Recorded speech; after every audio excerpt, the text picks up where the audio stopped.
On a warm summer morning in 2008, two sisters loaded their suitcases into the trunk of a silver Honda Accord, waved goodbye to their parents, and pulled out of their quiet suburban driveway. It was supposed to be the trip of a lifetime, a cross-country road trip, before the oldest left for college. They never made it. For years, the family clung to hope as rumors swirled.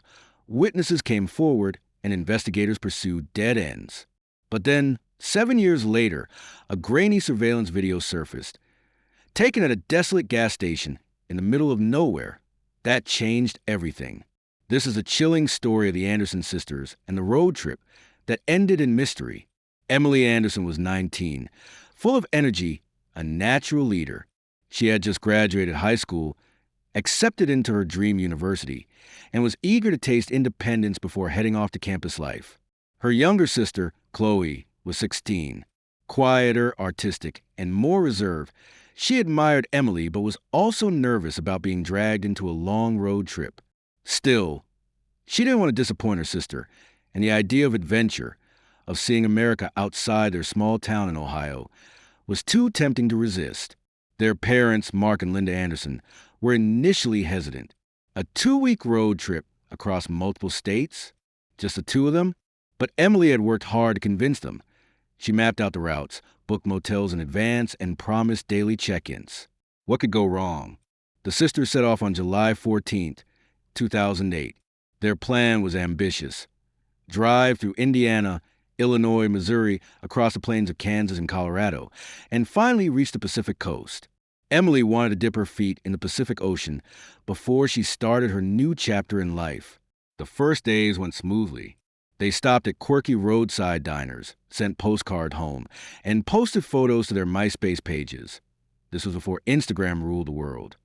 Their parents got nightly calls, usually cheerful and filled with stories of roadside attractions. By the fourth day, they were in Kansas, driving through endless miles of flat farmland. That was when the tone of Emily's last phone call changed. "Dad, some guy's been following us. Not like right behind, but we've seen the same truck 3 times today." Mark told her not to worry, probably just coincidence. Emily laughed it off, but Chloe later told a friend online that she felt uneasy. That was the last time anyone heard from them. On July 18th, 2008, the sisters were supposed to check into a motel in eastern Colorado. They never arrived. The motel manager remembered waiting for them. Emily had called earlier that day to confirm their booking, but no silver Honda Accord ever pulled into the lot. The next morning, their parents knew something was wrong. Emily always called. When she didn't, and Chloe didn't text, alarm bells rang immediately. By evening, police were notified. The first step was tracing car. The Honda Accord was never found, not abandoned on the roadside, not towed, not hidden. It was as if it had vanished into thin air. The investigation spanned multiple states. Police retraced their route, checked diners, gas stations, and highway rest stops.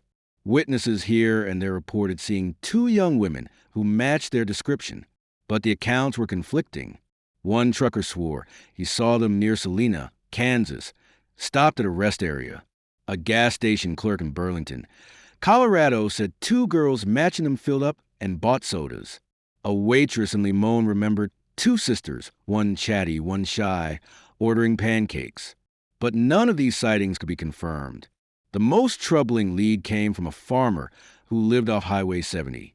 He reported seeing a silver sedan pulled over on a dirt road. Behind it, a dark green pickup truck was idling. The farmer thought nothing of it at the time. Days later, when he heard about the missing sisters, his stomach turned cold. That truck matched Emily's earlier description, the one she told her dad about. The case quickly grew into one of the most haunting unsolved mysteries in Colorado. Theories circulated wildly. Abduction. The sisters were followed, trapped, and abducted by whoever was in that green truck. Accident. Some believe they may have crashed into one of Colorado's many remote ravines. The car is still hidden to this day. Runaway fantasy. A minority suggested Emily staged her disappearance, but this theory was weak. She had a bright future, scholarships, and no reason to vanish. Serial predators. At the time, multiple women had gone missing along Interstate 70. Some investigators quietly suspected a traveling predator. Despite FBI involvement, no trace of the sisters or their car was found. The case went cold. For Mark and Linda, life became a never-ending cycle of grief and false hope. Every time human remains were found in Colorado or Kansas, they braced themselves for a phone call. Every time an unidentified vehicle was pulled from a river, they wondered if it was their daughter's Honda. Linda became obsessed with searching online forums and true crime boards. Mark drove sections of Highway 70 repeatedly, scanning ditches, abandoned barns, and wooded areas. Birthdays came and went. Chloe never got to turn 18. Emily's college acceptance expired, her dorm room assigned to someone else. The Andersons lived in limbo. It wasn't until 2015 that a break finally came. A gas station attendant in New Mexico, reviewing old surveillance tapes for a corporate audit, stumbled upon footage from July 2008, 7 years earlier. At first, it was dismissed as irrelevant, until one frame caught his eye. The timestamp read July 18, 2008, 11:42 p.m. The footage showed a silver Honda Accord pulling up to pump number 4. 2 young women got out. They looked strikingly similar to Emily and Chloe. But that wasn't the chilling part. Seconds later, a dark green pickup truck pulled into the lot and parked diagonally, just far enough away to avoid suspicion, but clearly watching. On the tape, Chloe glanced at Emily nervously. Emily whispered something, and they hurried inside the convenience store. The video had no audio, but body language spoke volumes. They were scared. As they reemerged with snacks, the truck's headlights flicked on. The Honda pulled away.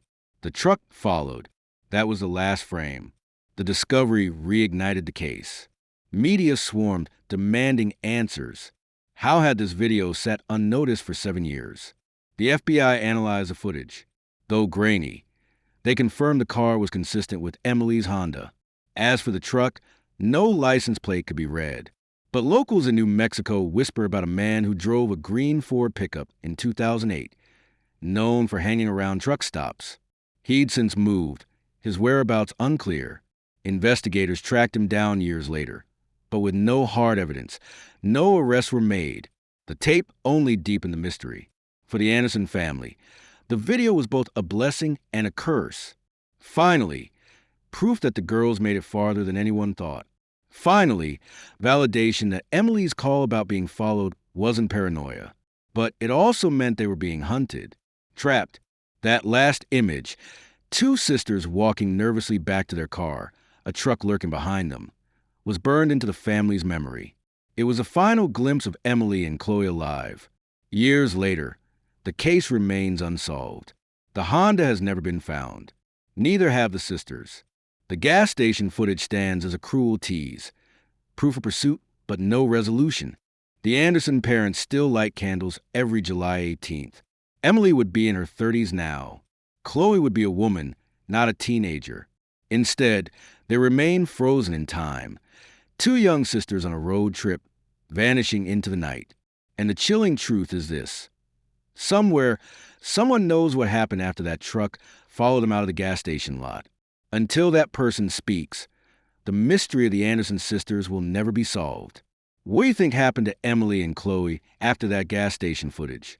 Drop your theories in the comments. I read every single one. Don't forget to like, share, and subscribe for more mysteries just like this. And stay tuned, because the next story is even more unsettling.